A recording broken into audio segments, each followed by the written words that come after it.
Halo semuanya. Halo. Kenapa sih bang? Capek gak sih? Iya, halo semuanya dengan gaya lu yang sok misterius.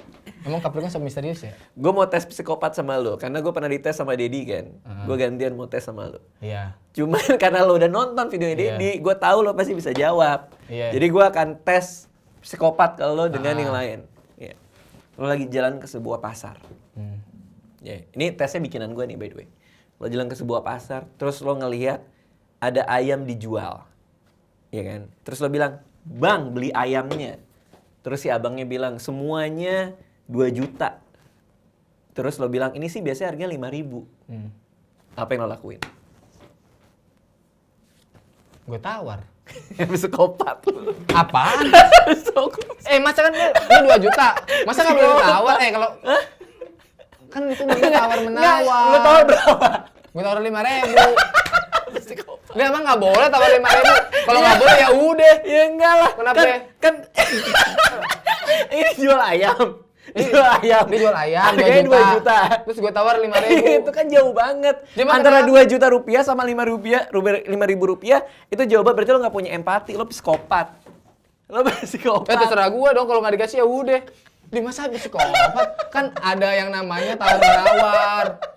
Dari Tapi dulu. jauh banget. Dari 2 ke 5. Lo kan bisa ngomong, "Bang, tawar 1 juta," gitu loh. Sekarang gue punya 5.000, punya duit. Nah, makanya psikopat. Apa hubungannya nawar sama psikopat? Kan gue nggak ngebunuh abangnya. Ya, yang satu, lo ngebunuh perasaan abangnya. Iya. Sampai suruh mahal jualannya. Abangnya udah ngebunuh lo dulu ya berarti. Iya, orang gue nggak punya duit. Masa ayam doang harga 2 juta, berarti abangnya psikopat. Iya. Iya, bener abangnya psikopat. Iya, abangnya dan lu yang nawar. Berarti 2 orang yang psikopat. Ya psikopat ribut sama psikopat dong. Mana ada duluan. Aneh dah. Ya kan? Kan gue nggak ngebunuh, masa psikopat. Oke. Tes yang kedua. Yang pertama udah gagal ya. Yang kedua. Berarti gue bukan psikopat ya? Psikopat lah. Abangnya lo nawar 5.000. Abangnya 2 juta harga ayam. Ya oke, Yang psikopat lu bikin cerita. Ya. Lu bikin cerita. Lu yang psikopat. berarti Dedi juga psikopat dong. Dedi kan yang ngetes gue. Iya berarti Om Deddy. Lo nggak tahu yang Dedi psikopat? Enggak, Om Deddy. Parah lo, Enggak, gila. jangan Om. Jangan tiba-tiba nongol, gue takut gue. Oke. Tes berikutnya. Ya. Kalau nggak salah Om Deddy ngasih gue berapa tes? 3 ya, Dile? Pokoknya gue ada yang fail aja, 1. Dan itu paling parah lagi yang failnya. Makanya gue mau ngetes lo. Oke ya. Ini, lo ada di sebuah kelas. Ya kan? Terus? SMA kelas 3. Ya, walaupun gue belum pernah SMA, gue bayangin dulu aja. Nggak apa-apa, gue bayangin dulu. Gue bayangin dulu aja.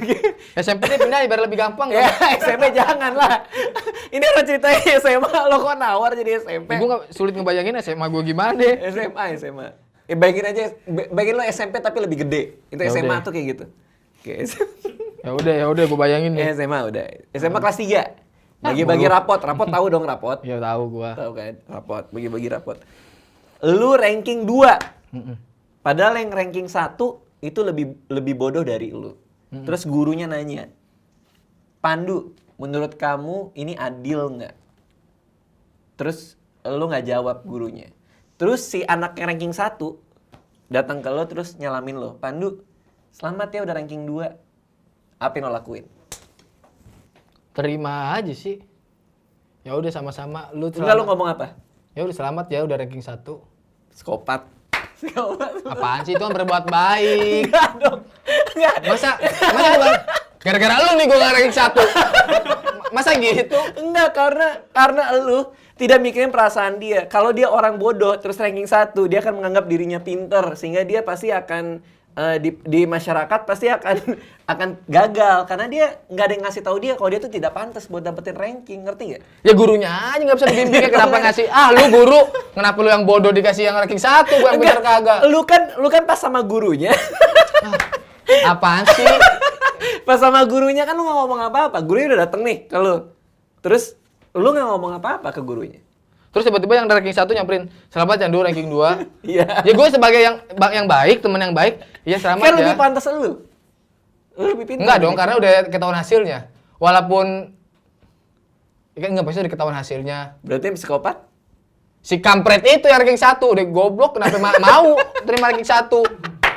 Ya kan harus Harusnya dia heran dong, kenapa gue bisa ranking 1? Orang bego kan gitu, mikir mulu, kenapa gue bisa ya?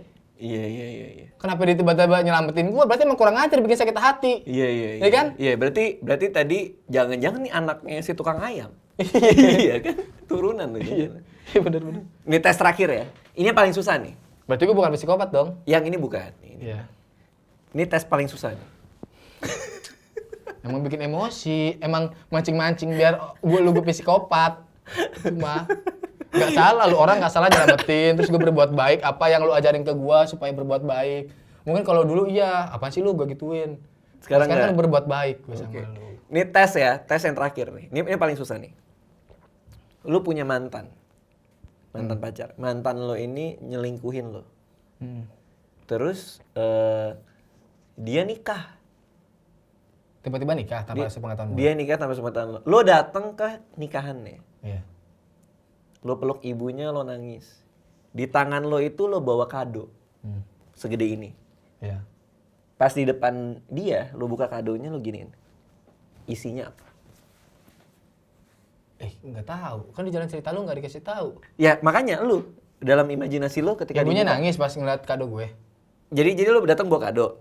Ketemu Pandu yang sabar ya, ibunya meluk lo, nangis. Terus lo ke pelaminan nih. Terus di tangan lo bawa kado kan. Di depan muka dia lo buka kadonya. Set gitu. Terus? Apa isinya?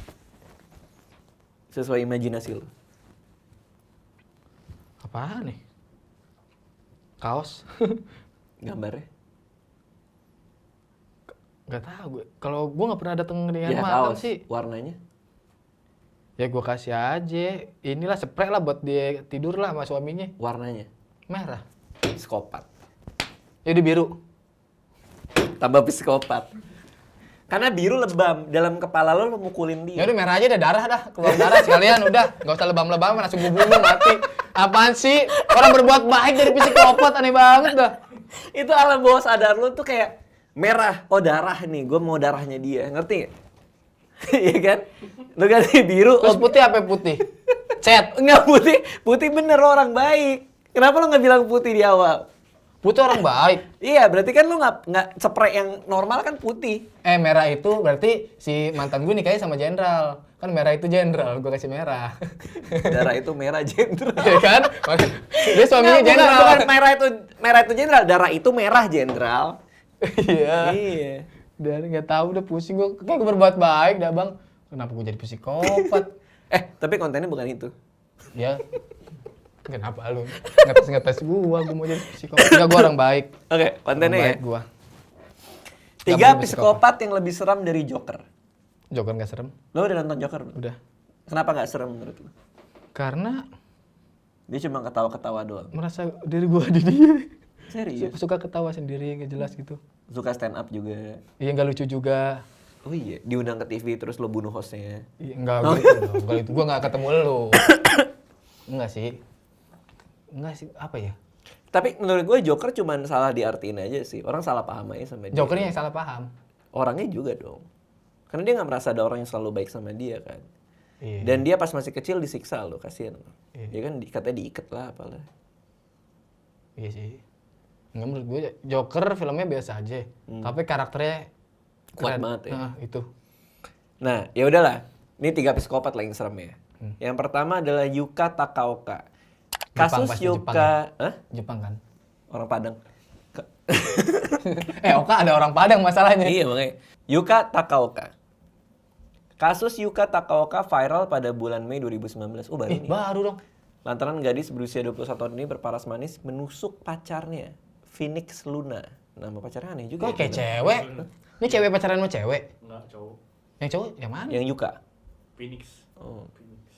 Yang sedang tidur di apartemennya menggunakan pisau dapur. Kasus ini menjadi viral ketika ada foto yang menampilkan Takaoka sedang duduk santai di lobi apartemen sambil menelpon serta merokok di samping pacarnya yang terbaring sambil menurun darah.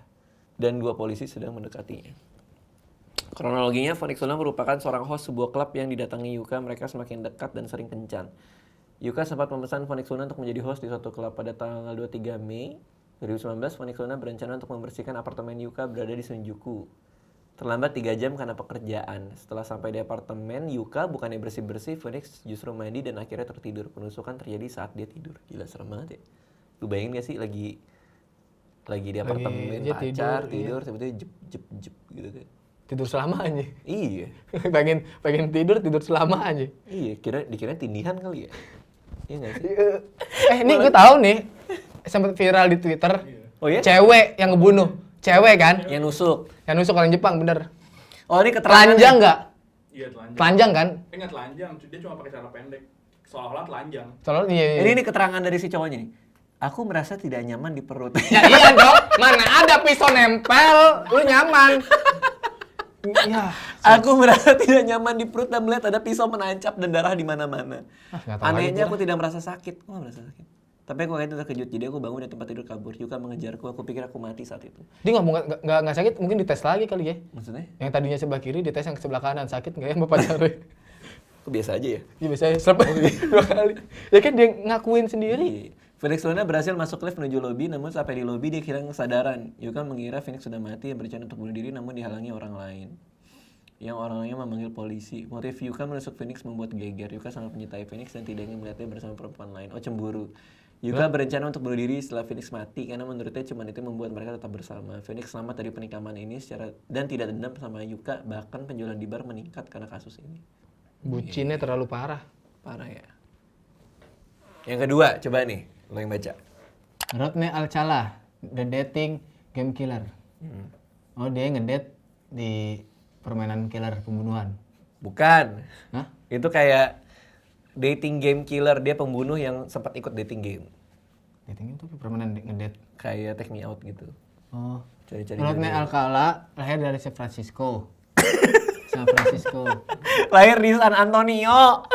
Udah gue yang baca. Gak kelihatan tahu tulisannya sumpah dah. Enggak, yang kelihatan sannya gue bacanya San Francisco. Habis ini San Francisco. Yang ketawa lu, ngeliatan gue sering ribet. Nih. Rodney Alcala lahir di San Antonio, Texas. Namun pindah ke LA berusia 12 tahun, gagal dalam wajib militer. Bla bla bla bla bla bla. Ya pokoknya inilah dia ngambil kelas film. Nah, ini gue lihat nih di YouTube nih. Ada. Iya, tahun 1978 Percaya Diri muncul di TV ABC The Dating Game, bahkan menghasilkan 2 kontestan lain untuk berkencan dengan perempuan bernama Cheryl Bradshaw. Hubungan mereka gagal karena Bradshaw merasa Alcala adalah laki-laki terseram pernah dia kenal. Gue lihat di YouTube klipnya nih. Jadi dia ikut dating game kayak Take Me Out gitu, terus memperkenalkan dirinya, dia charming banget. Charming itu apa? Memukau gitu lah. Alcala diduga melanjutkan pembunuhannya pada Pamela Jean Jepson, gadis 19 tahun menghilang setelah memberitahu temannya kalau dia janji dengan seorang fotografer. IQ Alcala dilansir mencapai 135. Bagus nggak tuh, Bang? Wow, itu gede banget. Lu berapa, Bang? Gua 126. Gue berapa ya? Lu 126, gue 6 kali ya. 6 doang udah. Stuck gak bisa lebih kali ya. Ada minus sih, mungkin lo minus. Ada minus? Enggak ada. Enggak. Dia udah parah banget ya minus. Emang kalau psikopat itu Pinter-pinter kan? Iya lu kayak, pinter tuh. tapi gue nggak 135. Ya seenggaknya hampir psikopat. Iyalah ya, Iya kan? setengah-setengah ya. Lu yang gak punya empati. Iya sih. Iya kan? Iya. Lu punya simpati gak? Enggak. Ada di HP gue. Gue pakai Telkomsel. Ya lu gak punya empati aja udah parah lu, Bang. Karena? Ya lu gak peduli sama siapa aja. Enggak, gue peduli. Kot! Jangan Bang ah. Langsung merinding gua, Bang. Kenapa merinding? Jangan ngagetin gua, orangnya kagetan sekarang. Coba gitu dong. Enggak, gua ngomongnya jorok. Tapi katanya kalau enggak. Apa? Enggak, katanya kalau orang kaget ngomongnya jorok, jiwanya kotor katanya. Iya berarti kan lu dong. Ya kayak terakhir nih ya, 3 psikopat ya. Udah jangan ngagetin Bang ah. Enggak. Takut gua. Lagi mau minum nih, jangan ngagetin gua, tolong jangan ngagetin. Iya. Pegang tangannya. Diam dulu. Jangan Antisipasi loh. Dia antisipasi. Dah, Mat. Gue lapar dia belum makan. Gain mengubah manusia menjadi perabotan rumah. Apaan? Mengubah manusia menjadi perabotan rumah. Gimana? Gimana sih? Edward Gain, pria asal Wisconsin. Dia ramah, berperilaku baik. Psikopat pasti kayak gitu tuh. Sebatang kara pada tahun 1945 setelah ibunya mencuri kematian ayah, mempelajari anatomi tubuh perempuan ke zaman Nazi, khususnya eksperimen di kamp konsentrasi. Tidak ada mencurigai dia sampai pada tanggal 16 November 1957. Kecil banget tulisannya. Iya kecil. Perempuan pemilik toko perkakas. Gue nggak kelihatan nih, gue mini nambak ini. Gak kelihatan gue, coba. Tidak ada yang mencurigai kegiatan tersebut. Sampai tanggal 16 November 1957, perempuan pemilik toko perkakas, Bernice Warden, menghilang. Anak Bernice, Frank, yang merupakan seorang wakil sheriff. Pun, apa sih kan namanya Frank. Turun mengangkat kasut lagi. Ada mengusut kasus jadi kasut lagi. Intinya apa sih? Intinya apaan sih? Intinya gimana? Reja cerita deh, Reja. Ya cerita aja dah. Gue udah lama nggak baca nih soalnya nih, lama Jadi banget ngapain gua. si Ed Gein nih ngapain? Ngapain Mas Smackdown G? Temennya Christian, Apa dia? musuhnya Randy Orton. Jadi Seth Gein itu dia membunuh Menurut anak toko emas. Toko perkakas. ya membunuh ibu toko perkakas. Anaknya apa ibunya? Terus nih, Ibunya. orang ibunya yang nyari. Enggak, itu anaknya nyari. Mana? Perempuan. Jadi si Dia lagi mau jelasin terus. si sheriff yang investigasi itu ibunya yang di korbannya, ibu dari si sheriff yang jadi korban si Ed Gein. Iya, terus. Nah terus waktu si sheriff ini investigasi, karena si Ed Gein ini jadi salah satu yang paling inilah Dicurigai. dicurigai karena cuma dia yang datang ke toko perkakas tapi nggak beli, cuma lihat-lihat doang. Siapa tahu nggak punya duit ya. Iya. Kenapa? Kayak lu. Kayak gue tadi, gue tawar, makanya ditawar dong. Ini, aduh, nggak tahu loh, aneh psikopat, sumpah. Ya terus. Terus si sheriff akhirnya datang ke rumah si Ed Gein. Pas di bagian gudang itu dia ngeliat ada tubuh perempuan yang kepalanya udah hilang, terus bagian dari leher sampai bawah tuh udah di black, Anjir, serem amat ya. udah dikeluarin isi perutnya. Nah terus ada beberapa perkakas kayak mangkuk sup dari dari tengkorak. Wanjay. Tengkoraknya dibeset gitu jadi sup. Wah, iya dikapuk. Mangkok sup. Ada foto-foto sih bang, tapi serem. Nggak usah. Jangan lah foto-fotonya mah. Jangan lu ya buat koleksi dah. Buat lu baca. Kayak gituan. Ada daya lu mah mau ngasih tahu gituan lu. Terus sama kulit ceweknya tuh dikulitin, dijadiin perkakas kayak buat spray. Oh, Sumanto gitu dong. Yang paling Sumanto gila. psikopat, berarti Sumanto bukan kanibal dong. Kanibal sebenarnya psikopat ya? Semuanya kan dimakan. Yang paling gila, Frank juga menemukan potongan alat kelamin manusia di dalam kotak sepatu. Cih, gimana? Mau dipakai jadi di kaki? Di kaki masih bunyi pret. Gue kebayangin lagi, injek pret. Perasaan bunyinya juga nggak gitu deh. Gimana sih kan bunyi kulit kayak gitu kalau bunyi mejret. Enggak. Itu kan yang tepuk tangan. Kalau kulit kebel, kayak mainan Alia. Hampir semua interior dan fashion di dalam rumah Ed dibuat sendiri menggunakan tubuh manusia. Ini emang Wah, ini emang gila sih. Gila sih. Kayak film-film ini. Terus udah meninggal dia. Nggak, dia motif dia ngelakuin itu karena dia terlalu cinta sama ibunya. Dan dia pengen kayak cewek. Dia sering berpakaian kayak cewek, terus habis itu pakai perabotan-perabotan yang berasal dari tubuh cewek. Kayak lu dong. Emang gue pakai cewek? Lu kalau malam kan gue sering ke bawah lo pakai BH. Enggak. Lu mah sering nyebar gosip yang aneh-aneh dah. Oke, berarti itu 3 psikopat ya. Paling serem yang mana? Menurut gue yang terakhir sih. Antara serem sih. Karena dia Bang, bentar deh. manusia. Psikopat sama sosiopat sama enggak? Karena beda. Karena psikopat tuh orang yang pendiam, nggak bersosialisasi. Sosiopat tuh orang yang bersosialisasi tiba-tiba ngebunuh di black. Gue pernah tahu tuh bedanya, tapi gue lupa. Iya, sosiopat tuh kayak kita bergaul sama manusia-manusia pada umumnya. Enggak. Terus tiba-tiba dikumpulin dibunuh. Kayak kalau psikopat tuh yang nggak tahu. deh, Psikopat gua tuh lupa orang yang introvert, yang pendiam. Enggak, beda cuy. Sosiopat orang yang bersosialisasi, yang kayak film Drake. Kok Drake? Yang ini dia detektif pembunuhan. Tapi dia ngumpulin darah dari ngebunuh. Dia ada pembunuh. Iya, Dexter. Drake mah rapper ya. Iya kayak gitu tuh sosiopat kan? Iya. Bukan psikopat kan? Iya. Kalau psikopat lebih ke kayak menyendiri aja sendirian gerakannya. Tapi kayaknya nggak gitu deh definisinya. Cuman kalau misalnya di antara yang nonton ada yang psikopat. Serem banget. Jangan ke gue lu, awas aja lu. Bisa aja. Psikopat kan nggak harus selalu ngebunuh kan. Psikopat tuh nggak harus selalu ngebunuh. Terus ngapain? Ya katanya banyak CEO tuh sebenarnya psikopat. Karena nggak punya empati yang gitu-gitu kan. Kalau kalian adalah seorang psikopat atau sosiopat, tinggalin di komen bedanya apa. Kalau sosiopat Slipknot. Lagunya. Halo. Saya doang anak metal. Terima kasih semua, dadah. Terima kasih sudah menonton video ini. Jangan lupa subscribe untuk menunjukkan dukungan kamu kepada channel gue.